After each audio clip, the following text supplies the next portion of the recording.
who at 23 is one of the most active young guns in North America. To do so, Colin had to put off a semester of university studies. I had never roped up with him, but I knew him enough to appreciate his energy and his sense of humor.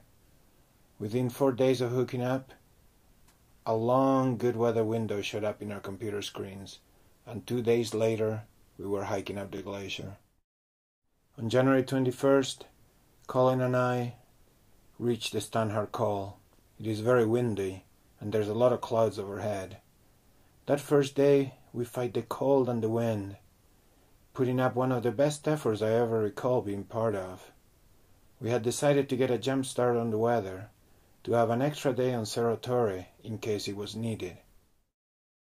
When Hans and I retreated in November, we did so because we did not have enough time to find an alternate route to bypass the unexpected mushroom before the next storm arrived. Because of the bad weather, we climbed the route Exocet to the top of Stanhart. Exocet is an ice climb that is well protected from the wind. Colin leads thin ice through a steep chimney, and we reached the summit sometime past midday, taking less than 7 hours from the col to the summit. 2 months earlier, when Hans and I rappelled from the top of Stanhart, the terrain seemed very inhospitable. Now we feel comfortable up here. The face of Huron is covered in rime, and for a moment I think that conditions will make the traverse unclimbable. Above the first pitch, I look for an alternate route. While the wind tries to strip me away, I smear, crimp, and run it out, digging in deep, while clenching my teeth until I find a crack system that allows me to reach cleaner rock higher up. We sleep at the base of Huron's mushroom, and the next morning, in perfect weather, Colin leads up and over it.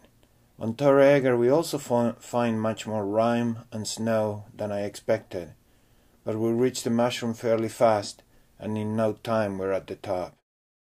The descent over Cerro Torre is straightforward. Back in November, with Hans, we had been quite concerned because nobody had actually done this descent since 1977, but now we know where each rep station is. And then, all of a sudden, on Cerro Torre, it is too warm and there's ice falling all around us. For 2 hours we climb fast, tucking our heads, until we find a big rock prow under which to hide. It is only 5 p.m., but we decide to stop to Vivi. Looking up, we see that the rime mushroom that stopped Hans and I has fallen off.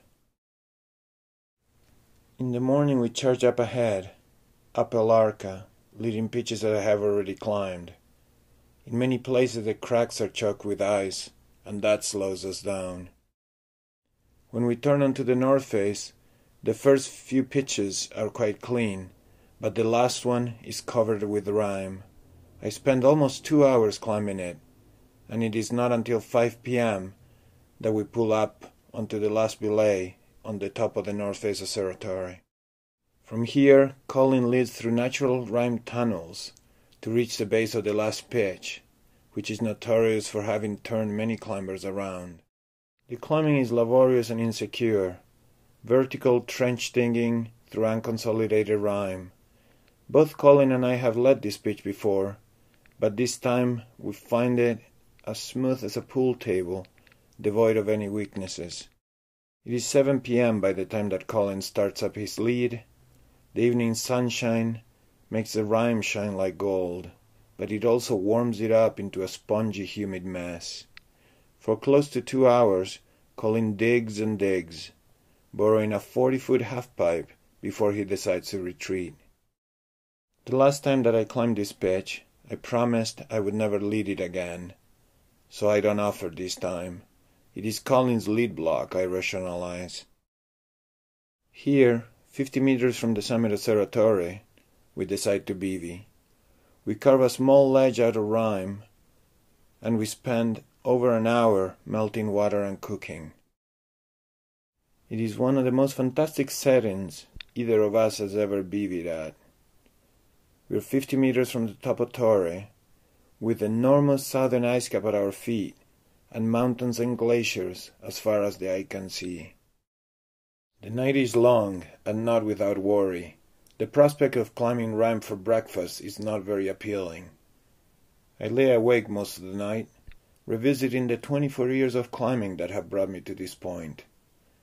I remember my first visit to this area back in 1986, when I was far too young and inexperienced. Back then, we did a 3-day ascent to Guillaume, one of the smallest spires in the area, but it was an experience that was certainly as rich as this one. In the morning we drag our feet, and we don't get moving until 9 a.m. To avoid the risk of unprotected climbing on the mushroom, Colin decides to dig a tunnel. It's a brilliant idea. Progress is slow, but any progress at all at this point is welcome news. After more than 3 hours of hard labor, Colin pops out 60 feet higher and climbs into a natural tunnel and onto the summit plateau. A little past midday, we reach the summit and we link into a long embrace. With the adrenaline of the ascent gone, I deflate like a punctured balloon and feel a crushing responsibility of getting myself down safely. I have sacrificed a lot for this experience, many months of work, and yet I'm surprised by how little elation I feel. In many ways, the creative aspect of the traverse was mostly over by the time we started the climb. The real adventure this time for me has been everything that happened beforehand, when I was still with my feet on the ground. After a short rest in the summit, we start down the compressor route along Torre's southeast ridge. By evening, we reach the glacier below, and we slide and run back to our camp. As I sit back in our tent, I realize that having escaped from the difficulties and dangers above, I now have renewed appreciation for the challenges that lie below. In many ways, I could not ask for more.